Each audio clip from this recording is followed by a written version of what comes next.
행복한 안식일입니다. 예수님의 십자가의 의미와 또 교훈을 감동적으로 들려주셔서 감사합니다.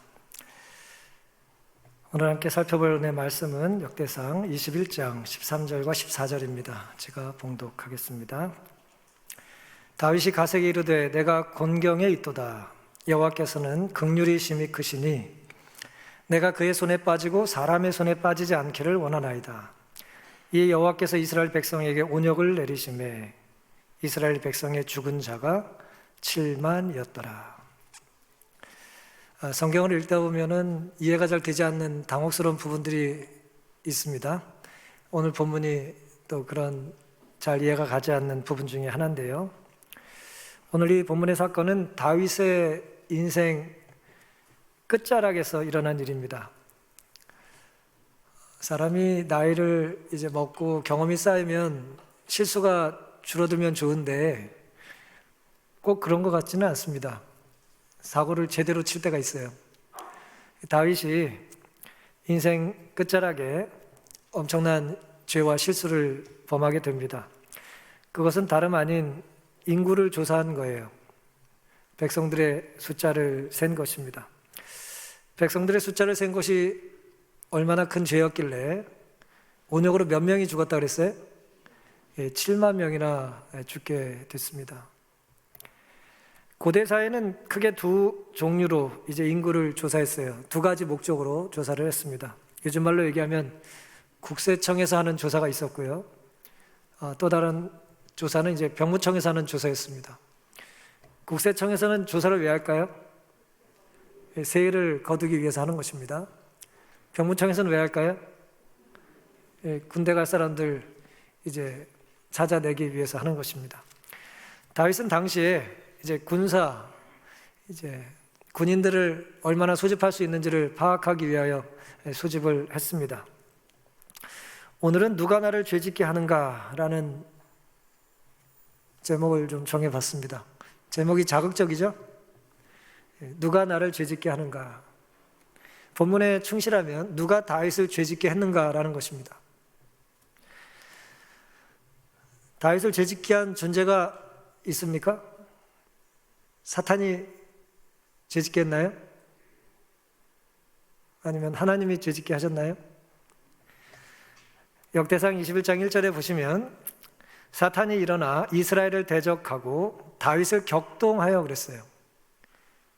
다윗을 격동해서 이스라엘을 계수하게 하니라. 그러니까 하나님께서 이제 다윗을 왕으로 세우셨는데 다윗이 왕위를 이제 거의 물려줄 즈음에 갑자기 사탄이 그의 삶에 격동했고 또 이스라엘 백성들의 숫자를 세게 했다는 거예요. 다윗이 요압과 백성의 두목에게 이르되 너희는 가서 브엘세바에서부터 단까지 이스라엘을 계수하고 돌아와서 내게 고하여 그 수요를 알게 하라 그랬어요.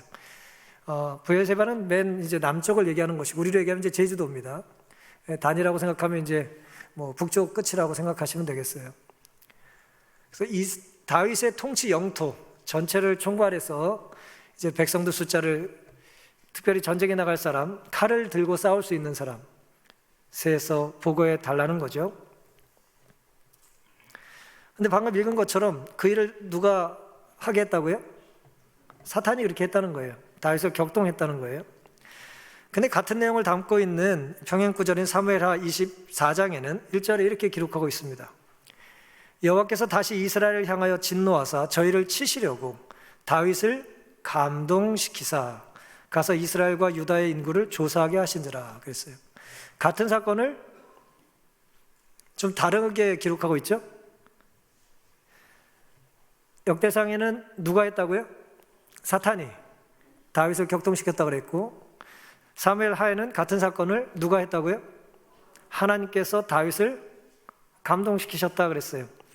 우리말에는 격동이란 말로 혹은 감동이란 말로 번역했습니다마는 히브리 말은 똑같은 말이에요.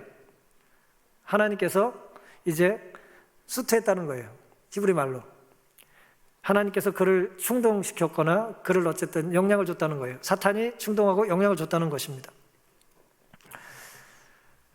먼저 다윗에게 있어서 당시 인구를 조사한다라고 하는 영적인 의미가 무엇인지를 잠시 살펴보면 이 본문을 이해하는 데 도움이 될 겁니다. 세속적 성공과 명예는 다윗의 말년에 다윗은 걱정할 게 없었어요. 모든 일이 너무 잘 됐기 때문에. 그의 성공과 명예는 다윗의 품성을 매우 약하게 하여 그는 유혹자에게 여러 번 패배를 당하였다 그랬어요. 겉으로 보기에는 이스라엘 역사상 가장 위대한 왕이고 가장 강력한 제국을 이제 만들어냈지만 그의 성공과 그 명예가 오히려 그를 어떻게 했다고요? 약하게 만들고 사탄의 꼬임에 쉬 넘어가게 했다는 거예요. 이방 백성과의 교제는 그 민족들의 풍습을 따르고 싶은 욕망을 일으켰고 세속적 위대함에 대한 야심을 불붙게 하였다. 왕이 이 일을 한 것은 뭐 때문이라고요? 교만과 야심 때문이었다 그랬어요.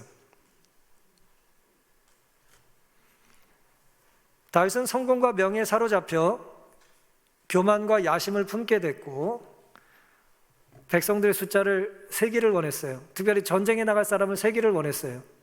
무슨 의미일까요? 자기의 성취, 성공의 도구로, 희생양으로 백성들을 이용하기를 원했던 것입니다. 충분히 넓지만 만족하지 못한 거예요. 충분히 크지만 더 커지고 싶었던 거예요. 더 크고 넓은 자기 제국의 확장을 위해서 전쟁에서 누굴 위해서 싸워줄 사람이 필요해요? 자기를 위해서 싸워줄 사람이 필요한 것입니다. 도대체 날 위해서 죽어줄 사람이 얼마나 있는지를 알고 싶었던 거예요. 전쟁을 요즘에 일으켰던 푸틴이나 2차 대전을 일으켰던 히틀러나 똑같은 사람이 당시 다윗의 모습이었어요. 교만이란 이토록 무서운 거예요. 야심은 이렇게 무서운 것입니다. 나를 위해서 남을 희생하는 것도 모자라 그 숫자가 얼마나 많은지를 자랑하고 싶은 거예요.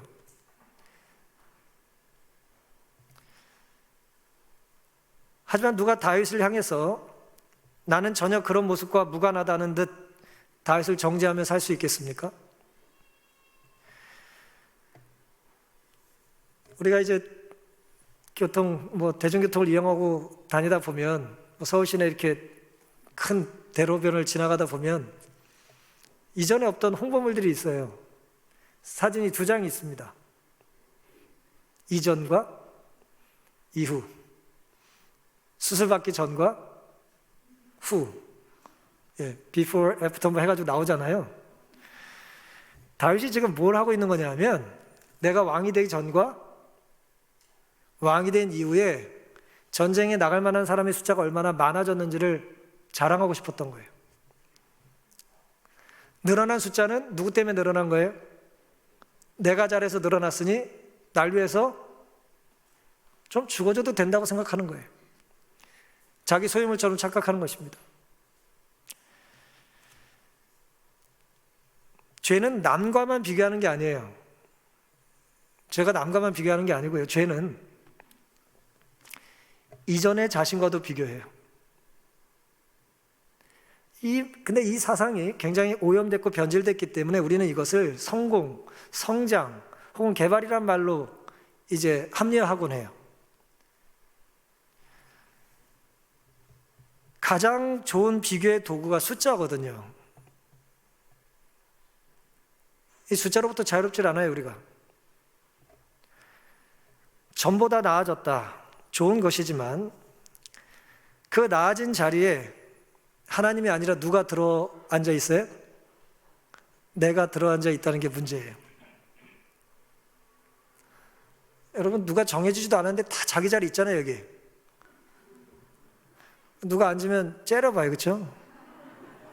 눈치 없이 내 앞에 내 자리에 앉았다고. 예. 우리가 그래요. 그리고 그 자리는 자꾸 어떻게 되길 원해요? 확장되거나 독점하고 선점하기를 원하는 거예요. 우리는 감사하다고 고백하는 순간조차 그 밑바닥에는 감사하며 사는 나 자신을 자랑하는 모습을 보여줄 수 있어요. 나는 감사하며 사는 겸손한 사람이다. 다윗이 성공한 것은 그가 잘났기 때문이 아니죠.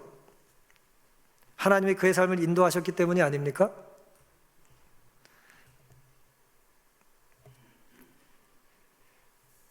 뭐가 잘 되면 자꾸 뭘 세고 싶어요. 그렇죠? 숫자로 자꾸 이렇게 말하고 싶은 것입니다.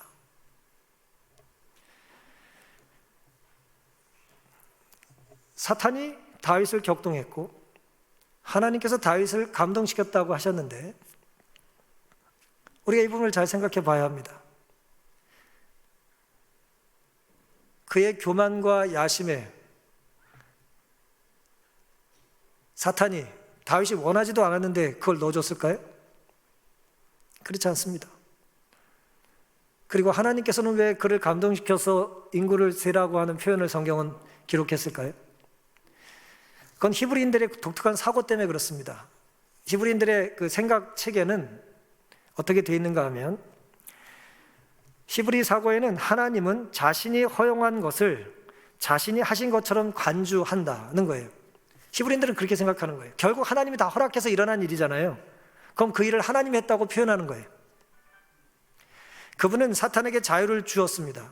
그렇죠? 하나님께서 사탄에게 자유를 주셨죠? 그리고 사탄은 그 자유를 가지고 다윗을 충동하고 죄에 빠지도록 유혹했어요. 하나님은 또한 다윗에게 자유주를 주어 그가 죄를 짓기로 선택하도록 허용하셨어요. 죄를 짓게 하신 게 아니라 죄를 짓는 걸 뭐 하셨다고요? 막지 않으셨다는 거예요. 궁극적으로 이 모든 것을 하나님께서 하신 것으로 히브리 사람들은 여긴다는 거예요. 그런 의미에서 하나님께서는 다윗을 감동시키신 것이고 그런 의미에서 하나님께서는 바로의 마음을 강팍하게 하셨다는 거예요. 사탄이 원하지도 않는데 죄를 짓게 할 수 있을까요?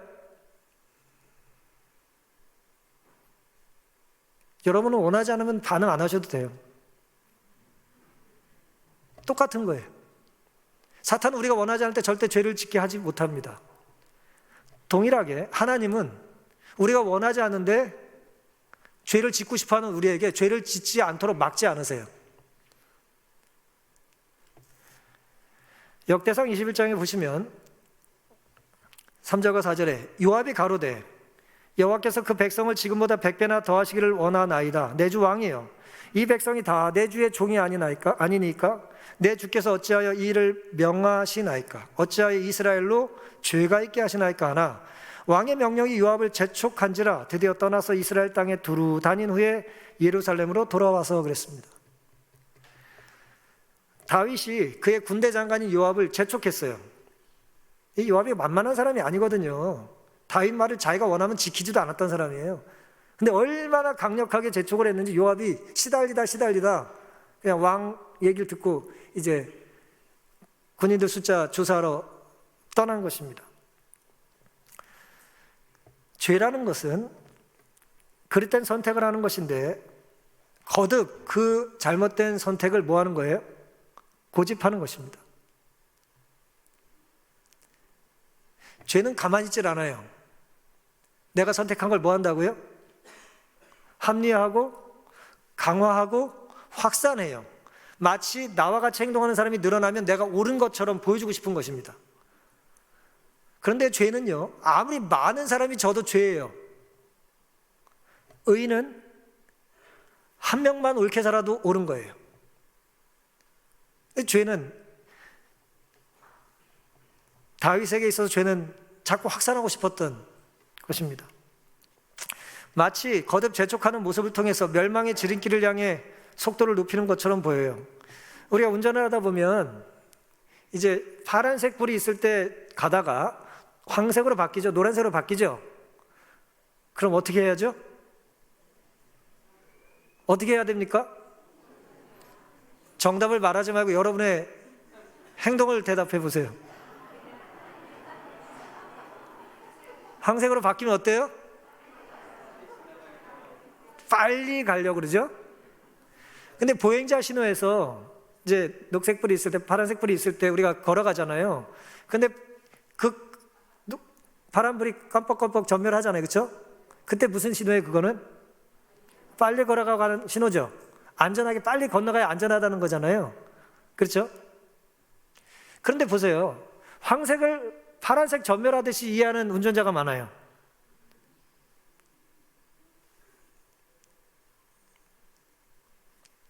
제가 자주 그래요. 불량 운전자입니다. 다윗이 지금 그러고 있는 거예요. 하나님이 사인을 주신 거예요. 요압을 통해서. 너 지금 이거 멈춰야 될 일이다 얘기했더니 뭐하고 있어요 지금? 잠깐 빠져 계세요. 그리고 막 돌진하고 있는 거예요. 제 경험상 노란불의 속도를 높이지 않기 위해서는 제가 속도를 내고 늘 마음속에 회개를 하거든요. 그래서 제가 기도하면서 그걸 이겨보려고 노력을 많이 했는데, 제 경험상 언제 노란불이 있을 때 가속을 안 하냐면, 지금 내가 가고 있는데 노란불이 바뀌면 난 즉시 멈추겠다고 하는 준비를 해야 돼요. 마치 나는 노란불을 기다리는 사람인 것처럼 운전해야 가능하더라고요. 그렇지 않으면 뭐예요? 그냥 습관대로 가는 거예요. 사탄은 누구에게도 강제로 죄를 짓게 할 수 있다, 없다? 없어요. 사탄은 예수님을 꼭대기에 올라가서 밀 수가 없어요. 하나님이 그것을 뭐 하지 않아요? 허락하지 않으세요. 사탄의 능력은 하나님이 허락하신 데까지예요. 근데 하나님은 그것을 허락하진 않으세요. 사람들은 그들이 원한다면 이 운명을 벗어날 수 있다. 사탄이 죄의 창시자라는 것은 사실이다. 그러나 이것이 아무에게도 죄 짓는 핑계가 될 수 없다 그랬어요. 사탄이 죄를 창시했다는 것과 내가 죄를 짓고 사는 건 필연적인 게 아니에요. 왜냐하면 그는 사람을 강제로 죄 짓게 할 수 없기 때문이다 그랬어요. 하나님이 그걸 허락하지 않으셔요. 그는 사람을 억지로 취하게 하지도 않고, 나도 모르게 내가 원하지도 않았는데 내 의지는 저항했는데 사탄이 나를 자꾸 술 취하게 해. 술이 왼수야. 그런 거 없습니다. 억지로 날 취하게 하지 않아요. 강제로 집회에 가지 못하게 하지 않아요. 제 경험상 가고 싶은 사람은 길을 쓰고 가요. 가기 싫은 사람은 2번 데리고 못 가요. 강제로 할 수 있는 게 아니에요. 여러분 오늘 이곳에서 예배를 드리시든 혹은 댁에서 예배를 드리시든 이 예배가 하나님께 영광과 기쁨이 되는 이유는 이 예배가 강제적인 게 아니기 때문이에요. 강제라는 말은 예배를 수식할 수 없습니다. 그건 맞지가 않아요.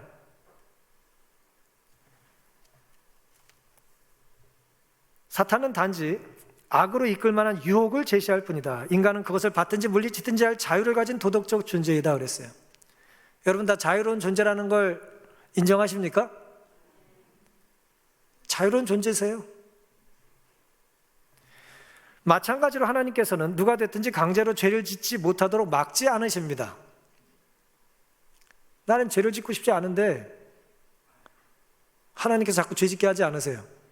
반대로 나는 선을 행할 마음이 전혀 없는데 하나님께서 나를 자꾸 선하게 살라고 억지로 강제로 협박하지도 않으세요. 하나님께서는 강제적인 충성을 기뻐하지 않으신다. 그분께서는 모든 사람에게 의지의 자유를 허락하셔서 그들이 주님께 자발적인 봉사를 할 수 있게 하신다 그랬어요. 하나님의 위대함은 우리가 하나님을 섬기지 않을 자유까지 허락해 주셨다는 데 있어요. 우리의 입술은 하나님을 뭐하지 않을 자유가 있다고요? 찬양하지 않을 자유가 있어요. 그렇기 때문에 찬양할 때 하나님은 기뻐하시는 거예요. 우리의 입은 하나님을 향하여 망령되게 말할 수도 있어요. 하지만 하나님 말씀에 순종하여 그렇지 않을 때에 하나님은 기뻐하시는 거예요. 매 발걸음마다 열렬히 기도하며 자아를 낮추는 일 없이는 승리를 얻을 수 없다. 하나님의 성령의 감화보다 100배나 더 강도로 그대를 강요할 수 있다 할지라도, 이건 가정이에요. 이런 일은 없지만 혹 성령이 역사한 것보다 100배나 더 강력하게 우리를 강요한다 할지라도 그 결과로 우리가 하는 어떤 선행이 그것이 그대를 하늘에 적합한 그리스도인이 되게 하지는 못할 것이다 그랬어요. 우리 품성의 변화는 언제 가능하다는 거예요? 자발적으로 하나님의 뜻에 따를 때만 가능하다는 거예요. 단 한 번도 억지나 강제나 협박에 굴복했다면 이거 무슨 증언만, 이제 고백만 무효가 되는 게 아니라 우리의 신앙 자체가 무효가 되는 것입니다. 억지로 교회 왔다면 그건 예배 드린 게 아니에요. 하지만 억지로 예배드리지 못하는 환경에 처해졌다 할지라도 내 심령 속에 그리스도를 받아들이고 성령을 붙잡으면 그건 진짜 예배가 되는 것입니다. 하나님께서는 강제하지 않으셨어요. 하지만 요압을 통해서 뭐 하세요? 바울의 표현대로라면 강권하기를 원하셨던 거예요. 너 그렇게 살면 안 된다. 그것은 잘못된 거다. 그걸 고집하지 말아라. 계속 요압이 하나님의 뜻을 대변했음에도 불구하고 다윗은 그럴 때마다 재촉했습니다. 하나님의 음성에 귀를 막고 자기 말만 한 거예요.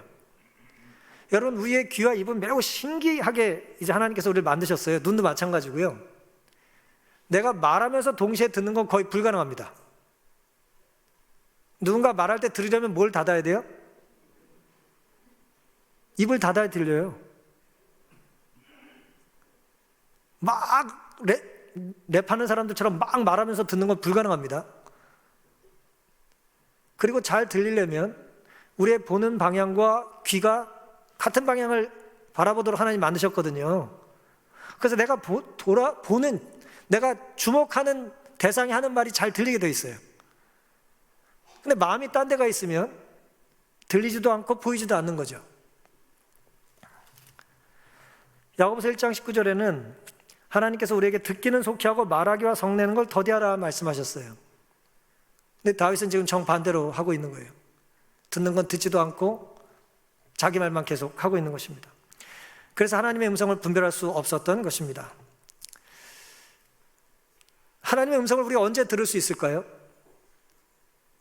하나님의 음성이 잘 들릴 수 있는 곳으로 우리가 우리의 삶의 초점을 고정하는 것입니다. 안식일도 하나님의 음성을 듣기 참 좋은 시간이고요. 성전이나 여러분의 개인의 기도처 역시 하나님의 음성을 듣기가 좋은 곳입니다. 물리적으로 좋다는 의미라기보다는 영적으로 그렇다는 거예요. 왜 그럴까요? 하나님의 음성은 대부분 하나님의 말씀으로 역사하시거든요.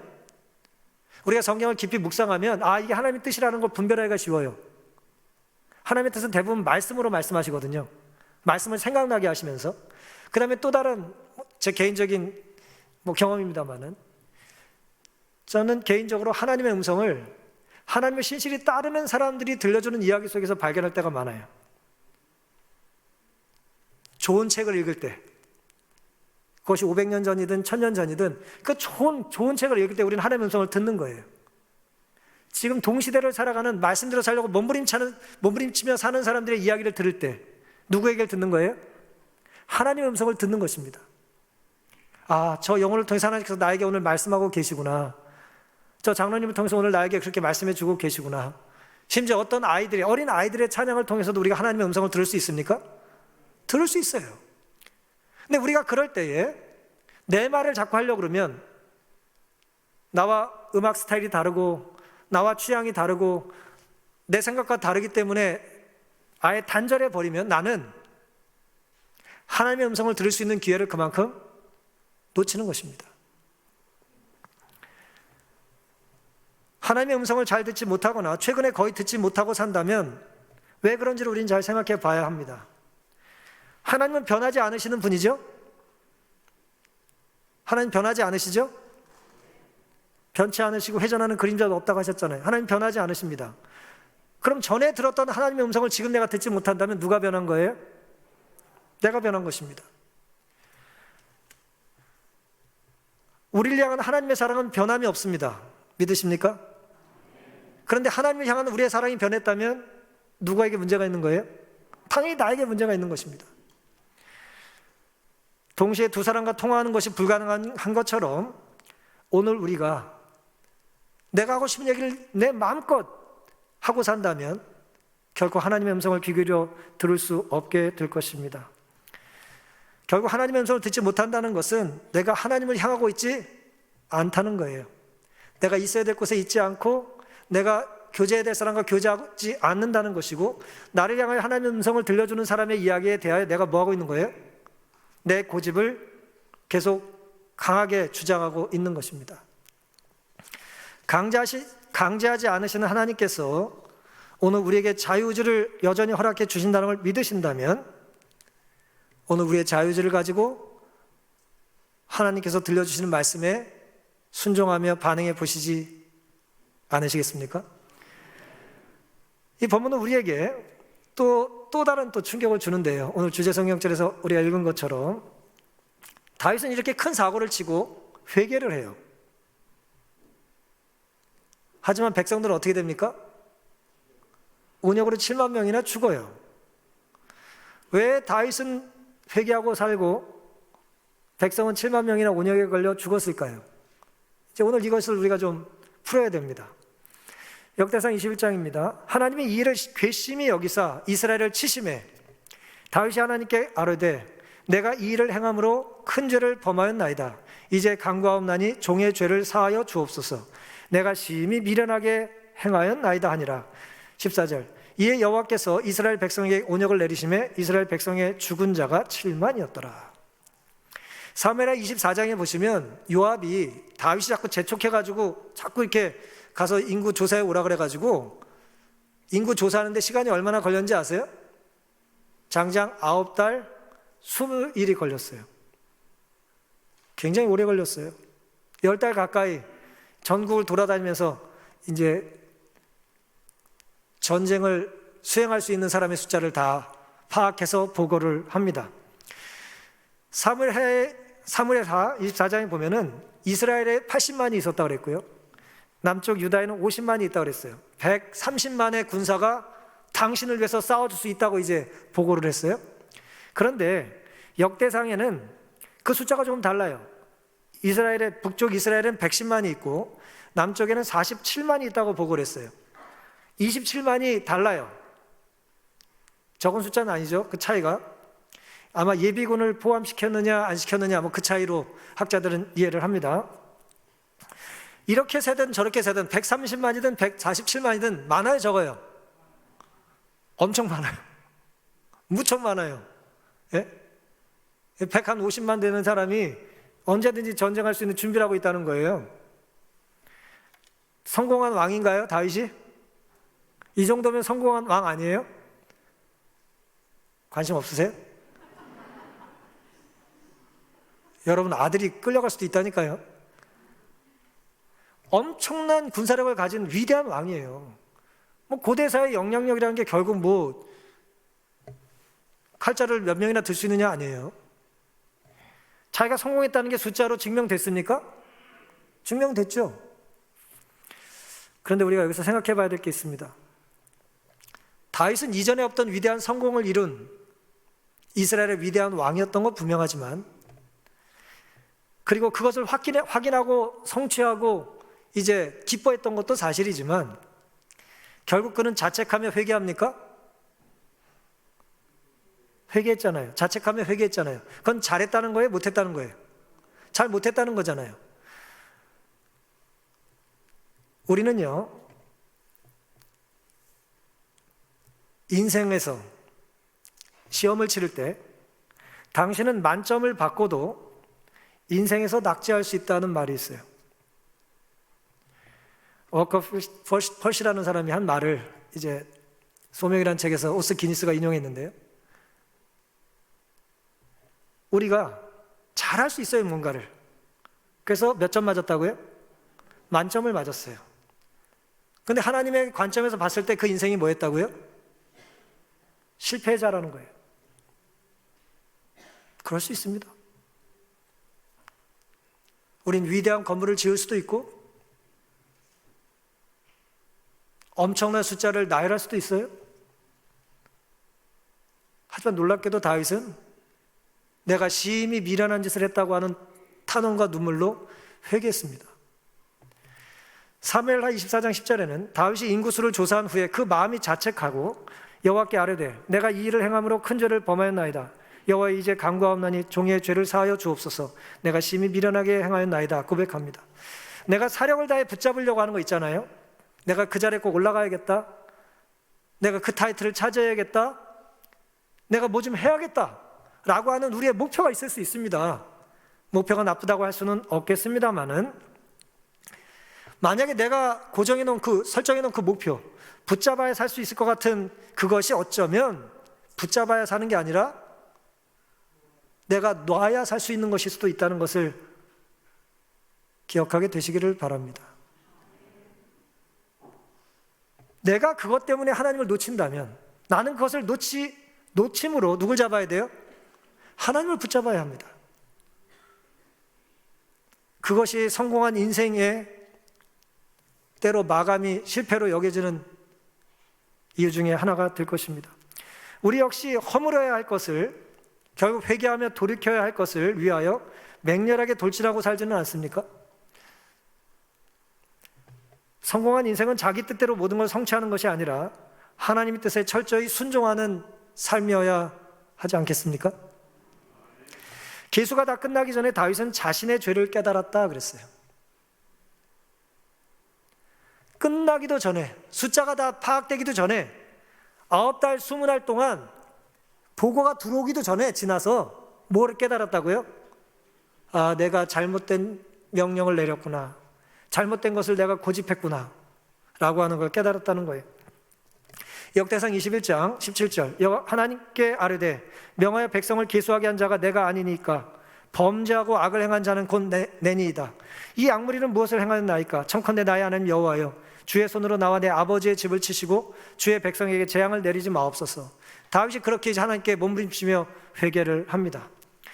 죄를 주도한 다윗은 그런데 살았고, 우리가 그토록 의심스럽게 이해하기 힘든 백성 7만은 온역으로 죽었어요. 이 생사의 차이가 무엇일까요? 왜 다윗은 살고 7만은 죽었을까요? 이스라엘 사람들은 여호와의 백성으로서 영광을 받았으나 교만과 자신감이 증가할 때에 그들은 그 정도로 뛰어나는 것으로는 만족하지 않았다 그랬어요. 누가 만족하지 않았다고요? 다윗이 아니라 누가? 그 동시대 백성들 중에 많은 사람들이 이 나라가 이렇게 강해지고 좋아지고 힘이 있어지는 것에 대하여 좋아했다는 거예요. 그들은 오히려 다른 민족들 중에서의 높은 명성을 갈구했다. 인구조사하는 일은 백성 중에 불만을 일으켰으나 그들 자신들도 다윗의 행위를 자극시킨 동일한 죄악을 품고 있었다 그랬어요. 여러분, 요즘 대한민국이 좀 잘 나갑니까? 제가 42년 가까이 살아보니까 살아본 중에 제일 잘 나가요. 이 나라가 이렇게 물질적으로 풍요했던 때가 이전에 없었습니다. 제가 설교를 하기 위해서 목회실에서 잠시 내다봤더니 주차할 데가 없어요. 제 어렸을 때 고향교회는 차 있는 사람이 한 명 있었어요.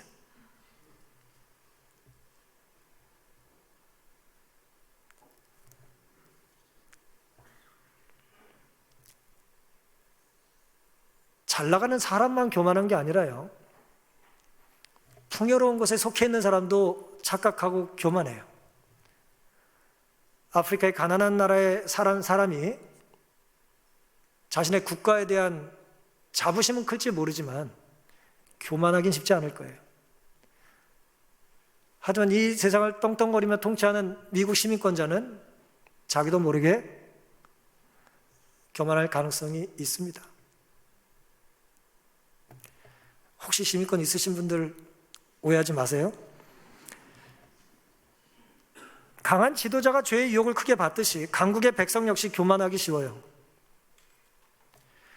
약소국 백성보다 패권국의 백성으로 사는 삶은 더 큰 유혹이 있습니다. 부자가 천국 가기 쉽다는 얘기는 그런 의미예요. 다윗이 교만과 야심을 회개한 반면에 어쨌든 성경은 죽은 7만 명은 자신들의 교만과 야심을 회개했다고 하는 기록은 없어요. 물론 이 세상은 우리가 이해하지 못하는 건 천지입니다.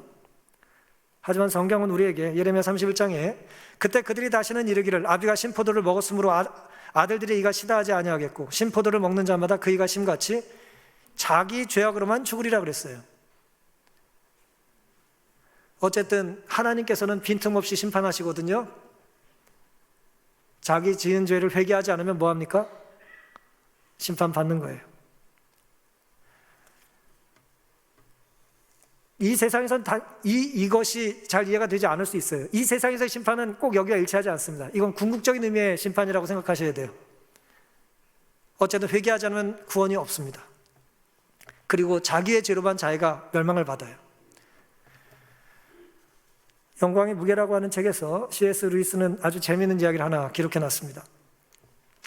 어느 아일랜드 여자입니다. 아일랜드의 여자가 천주교인이었어요.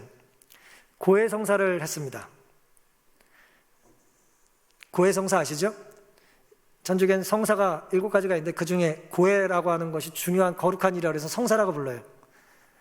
고해성사를 했어요. 그럼 자기의 죄가 어떻게 됐어요? 용서받은 거잖아요. 신부님 앞에서 이제 고백을 하고 제가 뭐 누구 미워한 거 회개합니다. 뭐 어쩌고저쩌고 이제 그리고 이제 고해실을 나왔으니까 가장 깨끗한 상태잖아요. 지금 방금 씻었잖아요. 그렇죠? 갓 목욕하고 나온 거예요. 고해성사를 마치고 나오는데 교회 계단에서 원수처럼 지내던 사람을 만나게 됐어요. 꼭 원수는 그렇게 만납니다. 시무 받은 날 꼭 내 옆에 있어. 하여튼 뭔가 거룩한 걸 해보려고 그러면 내 옆에 누가 있어. 그랬는데 나는 고해성사를 하고 거룩한 상태니까 지나가려고 그랬어요. 근데 올라오던 그 원수 같은 여자가 괜히 욕을 하는 거야. 욕설을 자기한테 퍼붓는 거예요. 그 말을 듣고 고해성사를 마친 여인이 방금 전에 고해성사를 마친 여인이 이렇게 반응을 했답니다. 이 겁쟁이 창피하지도 않아? 내가 지금 은혜 받은 상태니까 똑같이 응수할 수 없을 거라는 거지. 조금만 기다려. 내가 이 상태로 오래 있지 않아.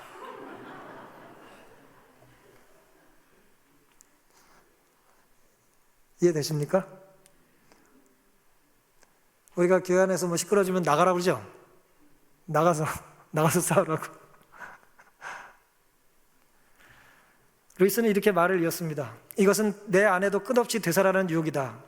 신성의 바다, 거룩한 바다에서 하나님께서 우리에게 다이빙을 하고 수영을 하도록 귀한 기회를 주셨지만 우리는 그냥 물가에서 물장구나 치고 싶어 애쓰는 일시적인 일에만 만족을 얻고 사는 그런 사람이라는 거예요. 구명줄을 놓지 않으려고 애쓴다는 거예요. 그 좋은 물가에 가서도 해변에 메어둔 구명줄을 의지하고 사느니 뭐 하면 좋겠어요? 당장 수영을 배우는 게 낫지 않겠습니까? 관심 없어요? 그 신성의 바다에 뛰어들어서 마음껏 좀 수영하고 잠수하고 살면 얼마나 좋겠습니까? 근데 그러고 싶지 않은 거예요. 사랑하는 성도 여러분, 누가 다윗을 범죄케 했어요? 사탄이에요? 하나님이에요? 다윗의 교만과 야심이라고 그랬죠? 자기가 죄진 겁니다. 그의 교만, 자랑, 명예, 야심을 쫓았더니 그 옆에 누가 있어요? 비슷한 게 있는 거예요. 거기에 사탄이 먼저 자리 잡고 기다리고 있는 거예요. 환영한다고 손들고 있는 거예요. 사탄은 어떤 죄도 강제할 수 없습니다. 죄는 내가 죄를 저항하지 않을 때 짓는 거예요. 하나님 역시 어떤 죄도 강제로 막지 않으시고 어떤 선도 억지로 행하게 하지 않으세요. 왜요? 하나님의 속성인 사랑은 강제하지 않기 때문이에요.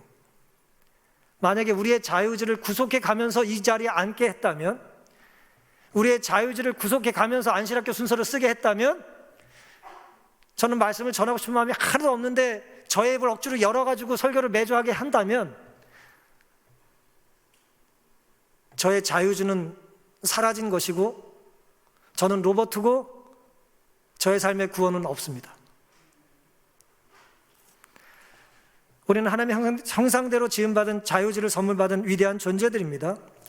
따라서 우린 연약하여 교만과 야심을 고집하며 살 때가 많지만 끊임없이 말씀으로 다가오시고 성령께서 역사하실 때에 우리는 하나님 편을 선택할 수 있는 뭐가 있다? 자유가 있습니다. 감사하십니까? 그 자유가 없다는 그런 망상을 버리셔요. 우리는 자유롭게 선택할 수 있는 존재로 지음을 받았습니다. 근데 우리가 그토록 그 자유를 누리고 살지 못하는 이유는 너무나 오랫동안 우리는 우리의 자유의지를 왜곡된, 그릇된 것을 택했기 때문에 우리는 자유의지가 없는 것처럼 느끼는 거예요. 그건 겸손이 아닙니다. 그건 불순종이에요. 사탄의 유혹에 빠져 넘어졌다 할지라도 성령을 거절 말고 즉시 하나님을 붙잡게 되시기를 간절히 바랍니다. 우리가 예배를 시작할 때 어떤 마음이셨든지 간에 예배가 마쳐질 때는 우리의 마음이 바뀌어져야 돼요. 아, 오늘 이 말씀을 들려주셨구나. 오늘 이런 은혜로 나를 건드려 주시는구나. 그게 올바로 예배드리는 예배자의 자세입니다. 예배를 실컷 드리고 나서도 오늘은 하나님이 좀 이상하네. 다음 주에 다시 와야겠네. 그러지 마시라는 거예요. 끊임없이 우리에게 다가오시고 호소하시고 두드리시는 하나님의 영을 여러분의 잣대와 욕심으로 재단하지 않게 되시기를 간절히 바랍니다. 로마서 8장입니다. 누가 우리를 그리스도의 사랑에서 끊으리요? 환난이나 공고나 핍박이나 기근이나 적신이나 위험이나 칼이랴. 그러나 이 모든 일에 우리를 사랑하시는 이로 말미암아 우리가 어떻게 해요? 넉넉히 이기느니라. 넉넉히 승리하게 되시기를 간절히 바랍니다.